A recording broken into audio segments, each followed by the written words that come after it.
Dieu lui-même est un cryptophile. Comme vous l'avez constaté à travers ce titre, c'est l'âme à penser. C'est une pensée certainement qui est partagée par tous ceux qui ont une expérience véritable avec les crypto-monnaies et qui voient dans le domaine ou dans les crypto-monnaies de manière générale un certain nombre de principes qui sont liés à la divinité elle-même. Parce que le divin nous dirige selon un certain nombre de principes. Le divin nous oriente vers un certain nombre de valeurs, un certain nombre de, de qualités, un certain nombre de principes éthiques. Et tout ça se traduit dans plusieurs choses que nous faisons, que ce soit du point de vue de l'économie, du point de vue de plusieurs activités humaines. Et dans le domaine des cryptos particulièrement, il y a beaucoup de qualités divines qu'on retrouve donc manifestes dans le déploiement de cette nouvelle donnée de l'économie. En fait, Dieu lui-même est un cryptophile. Pourquoi je le dis? Il faut noter déjà que le domaine des crypto-monnaies vient régler ou réparer un certain nombre de tares qui sont associés à notre fonctionnement économique tel que ça se passait jusqu'ici. L'avènement des crypto-monnaies vient résoudre les problèmes liés à la justice économique, entre autres. Donc, l'une des premières choses, c'est que les crypto-monnaies font valoir le fait que nous devons être dans un système économique juste.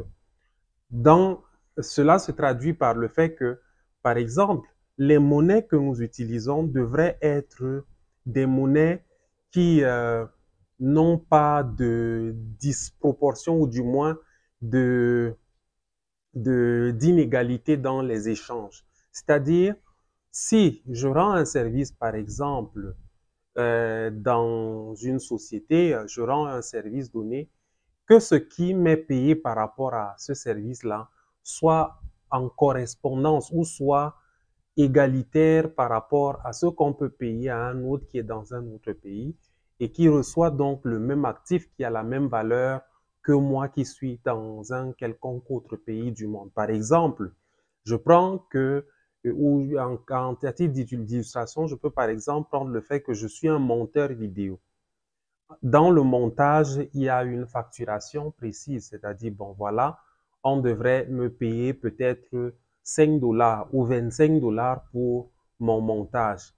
Maintenant, la facturation en question, quand on va me la payer, étant donné que c'est le même montant qui est défini de manière générale pour tous, le même montant sera donc payé à moi tout autant qu'au Chinois, tout autant qu'à l'Américain, tout autant, et ce sera le même montant pour nous tous.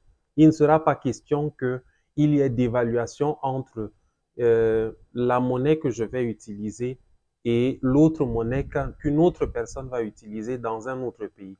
Donc, les cryptos créent un cadre qui permet que nous utilisions le même actif et que par conséquent, nous soyons donc au même niveau dans les termes de l'échange. C'est ça le principe déjà dans les cryptos, c'est qu'il faut une justice dans les échanges. Maintenant, autre chose, l'une des qualités qui va avec les crypto-monnaies, c'est la transparence.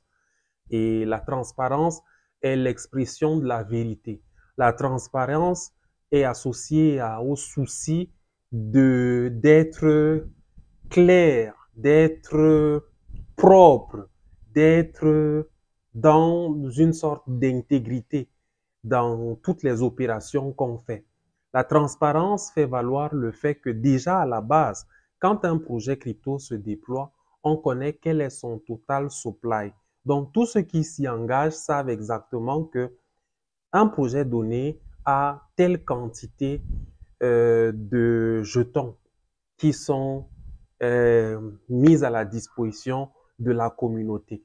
Et les choses restent donc dans cette limite-là, de manière à ce que on ne tombe pas dans le piège de l'inflation, parce que l'inflation, quand on en parle, généralement, c'est lié au fait qu'au-delà de la réserve qui a déjà été produite, on se retrouve à produire plus que la quantité qu'il fallait. Et du coup, ça fait que la monnaie en question perd de la valeur.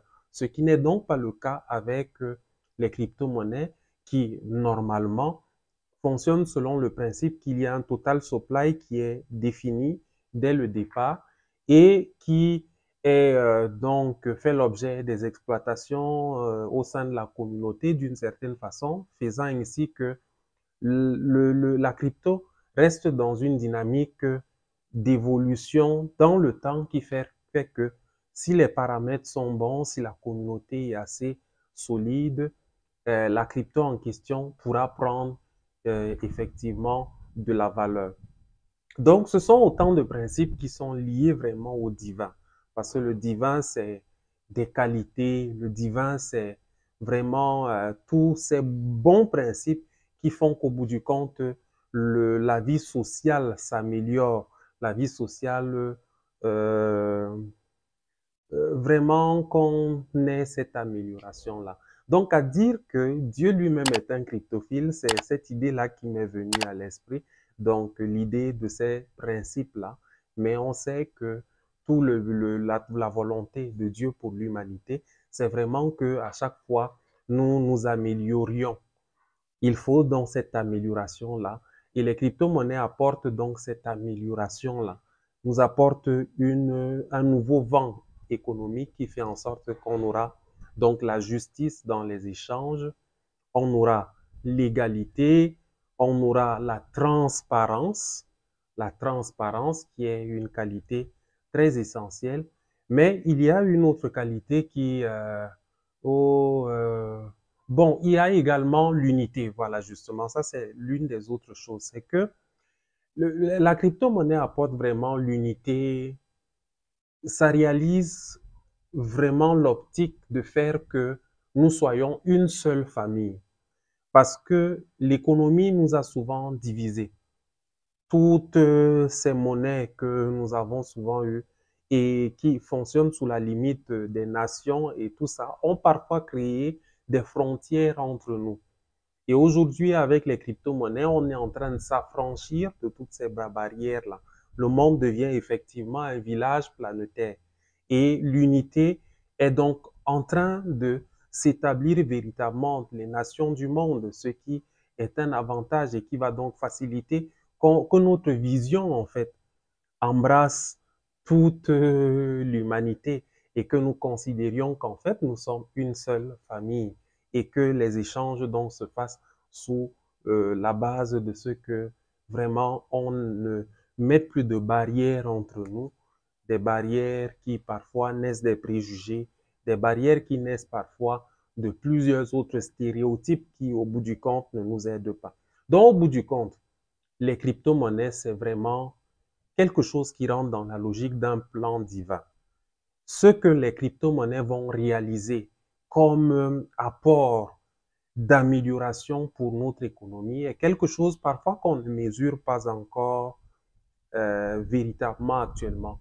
Mais l'incidence que les crypto-monnaies auront dans le cours de la vie de l'humanité sera vraiment très... ça fera l'objet de beaucoup d'éloges. C'est simplement parce que nous ne comprenons pas encore vers quoi les crypto-monnaies sont en train de nous diriger, vers quoi la blockchain est en train de nous diriger, que nous sommes encore dans les postures difficiles qui consistent à coller une étiquette négative aux crypto-monnaies. Donc, en résumé, je réitère le fait que Dieu lui-même est un cryptophile.